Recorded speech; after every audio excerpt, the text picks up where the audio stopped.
Musicalização na maturidade. Violência policial é abordada por especialista da UFMG. E ainda hoje, as notícias do Diário UFMG e o Fica a Dica Insônia. O Circuito UFMG começa agora.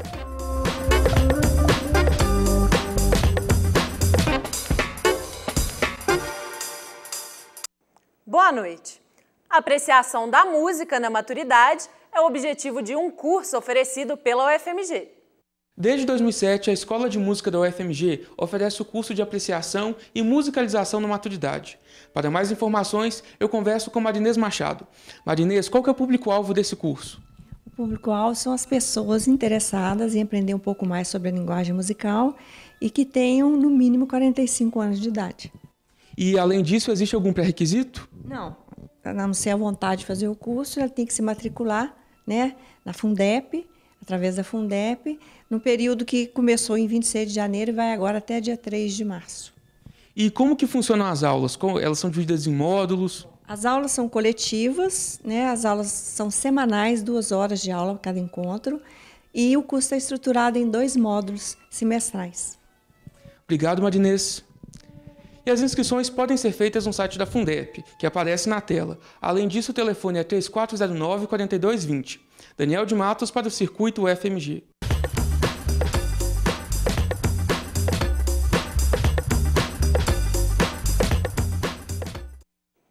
As últimas notícias da universidade agora com Larissa Góes. Boa noite, Larissa. Boa noite, Milene. O Diário hoje começa com um lembrete importante. Os candidatos que não foram convocados na primeira chamada do vestibular de habilidades específicas da UFMG devem acompanhar a convocação para as vagas excedentes. A divulgação dos selecionados começa hoje na página do DRCA. O endereço é www.ufmg.br/DRCA. Estudantes e profissionais de todas as áreas de conhecimento, graduados pela UFMG, já podem se inscrever para o programa Jovens Líderes Ibero-Americanos. Vão ser selecionados 3 alunos da UFMG para representar o país. O evento acontece em junho na Espanha.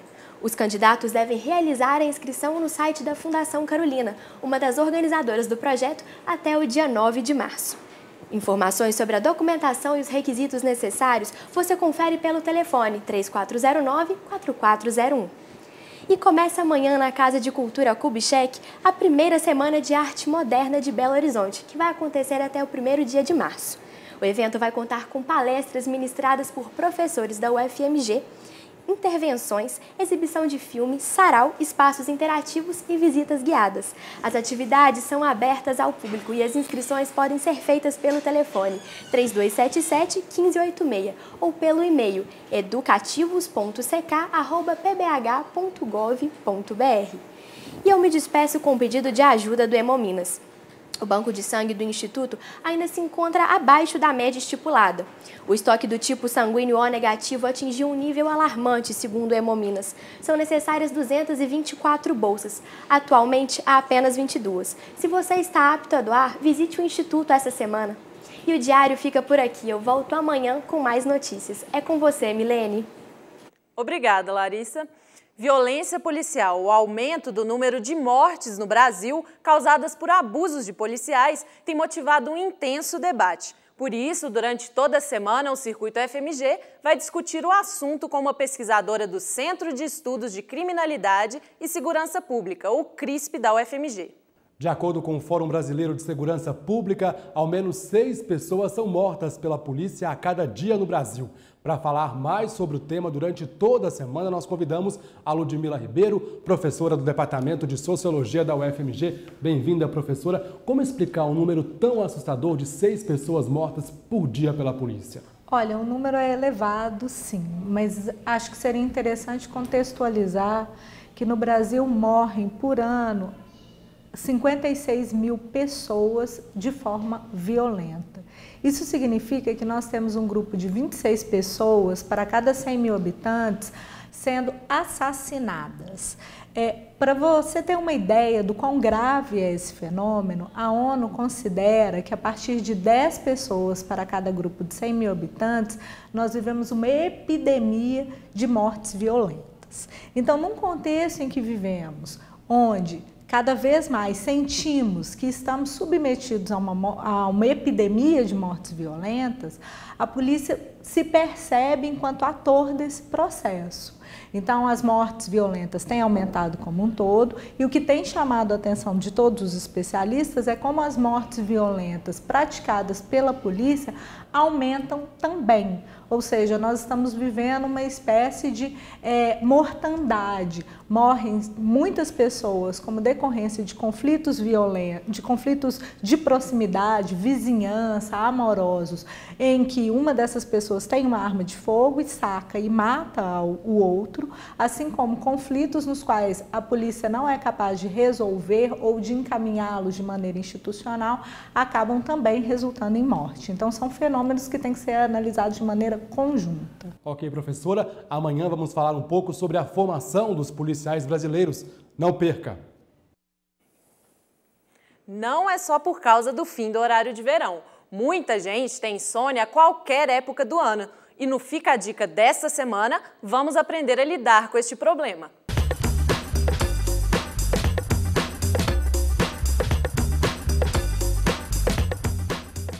Insônia é um distúrbio do sono que é caracterizado por uma dificuldade em relação ao sono, seja para começar a dormir, seja que a pessoa pode dormir e acordar no meio da noite, ter dificuldade para dormir novamente, ou mesmo aquela pessoa que começa a acordar mais cedo do que o habitual. Então a insônia ela pode acometer o sono no seu início, no meio ou no seu final. Isso mesmo tendo as condições ideais para dormir. Amanhã, a influência da alimentação na insônia. Neuropsicologia é tema de congresso na UFMG. A programação do 3º Congresso Mineiro de Neuropsicologia, que acontece nos dias 14 a 16 de maio, é extensa, e para conhecer um pouco dela, nós conversamos agora com um dos organizadores, professor da Psicologia da UFMG, professor Vitor Razi. Professor, quais são os destaques, então, desse evento? Quais são as atividades que vão acontecer nesse período? O evento, o 3º Congresso Mineiro de Neuropsicologia, é organizado pelo LINC, o Laboratório de Investigação em Neurociência Clínica da Medicina, coordenado pelo professor Leandro Malloy, e o Laboratório de Neuropsicologia do Desenvolvimento, coordenado por mim. Os objetivos são tanto do ponto de vista didático, de divulgação, de conhecimento e formação de recursos humanos, quanto de pesquisa. Então, o objetivo principal é a gente divulgar as pesquisas realizadas já há quase 20 anos no LND e LINC, nessa área de neuropsicologia. A neuropsicologia é muito forte aqui em Minas Gerais, a gente acha que ela tem um papel importante do ponto de vista da educação, do ponto de vista da assistência de saúde mental e neurológica. Então, existe uma série de mini-cursos que são atividades pré-congresso. Existem as atividades do Congresso, propriamente dito, que são conferências, mesas redondas, e que também têm características assim, mais voltadas para a prática clínica, como, por exemplo, a realização de avaliação neuropsicológica, reabilitação neuropsicológica, dificuldades de aprendizagem e também de pesquisa, com participantes, pesquisadores internacionais.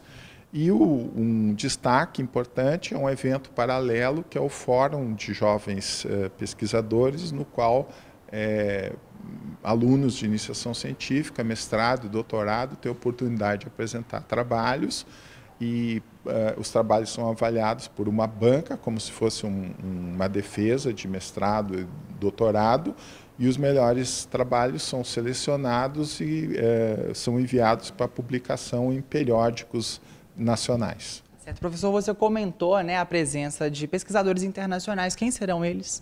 A gente tem 3 convidados ilustríssimos esse ano, Nós estamos muito felizes com isso.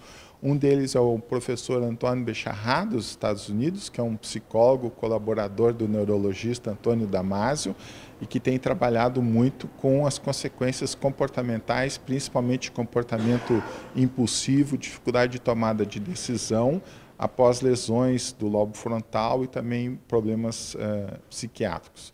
E os outros 2 colaboradores são a professora Irene Mamarella, de Pádua, na Itália, e o professor Pekka Resanen, da Finlândia, que são especialistas na área de aprendizagem da matemática e dificuldades de aprendizagem da matemática.